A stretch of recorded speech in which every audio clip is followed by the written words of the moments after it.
কিছু কিছু ক্ষেত্রে আমার যে কি ব্যর্থতা, আমার যে কি দীর্ঘ নিঃশ্বাস, এইটা আজকে আমার এলাকায় আপনাদেরকে একটু দেখাইতে চাই।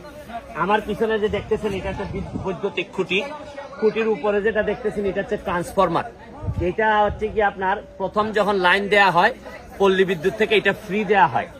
ফ্রি দেওয়ার পর এটা যদি কোনো কারণে নষ্ট হয় অথবা চুরি হয় তাইলে পল্লী বিদ্যুৎ 50% টাকা দেয়, আর বাকিটা হচ্ছে কি এখানে যারা গ্রাহক আছেন এই ট্রান্সফরমারের অধীনে তাদেরকে এই টাকা পরিশোধ করতে হয়।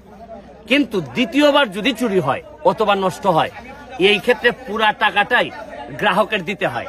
তো এটা আমি খবর পাইলাম যে এটার খরচ হচ্ছে গিয়ে প্রায় 80,000 টাকা। কিন্তু এখানে যারা আছেন যে মিটার গ্রাহক তারা সবাই হচ্ছে গিয়ে শীল সম্প্রদায়ের, তারা চুল কাটেন বা এই ধরনের, তাদের ইনকাম 80,000 টাকা দেওয়ার মতো অবস্থা নাই।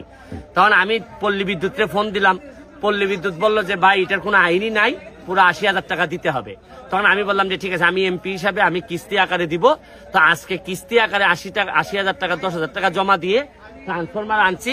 এখন প্রতি মাসে মাসে আমাকে 10,000 টাকা করে দিয়ে এদের 80,000 টাকা শেষ করতে হবে। যে কারণে আমি আপনাদেরকে দেখাইতেছি যে বাংলাদেশের সিস্টেমটা কিভাবে তৈরি হয়েছে। চুরি করছে চোর, চোর চুরি করে লাভবান হয়েছে, আবার এখন টাকা নিয়ে পল্লী বিদ্যুৎ লাভবান হয়েছে। পল্লী বিদ্যুৎ এটা বিক্রি করছে সাধারণ গ্রাহকের কাছে, আর মাইর খাইছে কারা? সাধারণ গ্রাহক। অথচ চোর ধরার দায়িত্ব ছিল কিন্তু থানা পুলিশের, বা ব্যবস্থা গ্রহণ করার কথা ছিল হচ্ছে থানা পুলিশের। থানা পুলিশও এখন ব্যর্থতায়, আমি এমপি হিসাবেও ব্যর্থতায়, আবার লাভের লাভ হয়ে গেল পল্লী বিদ্যুৎ আর চোরের।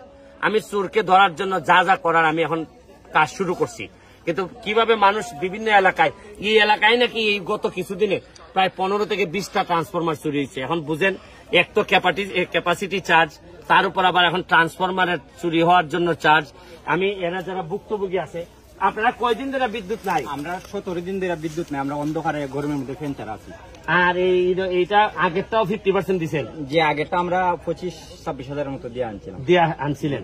এবার তো অবস্থা খারাপ। এবার এমনিতে দুর্যোগ, জিনিসপত্র দাম বেশি, আমরা ইনকাম সোর্স কম, যার কারণে আনতে পারছি না। আপনার শরণাপন্ন হয়েছি, আপনি দেওয়া আমরা চিরকৃতজ্ঞ। এখন আপনি দেখেন যে আমার এই পুরা হাইকোর্টের ইনকামের টাকা নিয়ে আইসা কিস্তি করে দিব এই যে ট্রান্সফরমারের, কারণ ট্রান্সফরমারের জন্য কোনো বরাদ্দ সরকারি ভাবে নাই।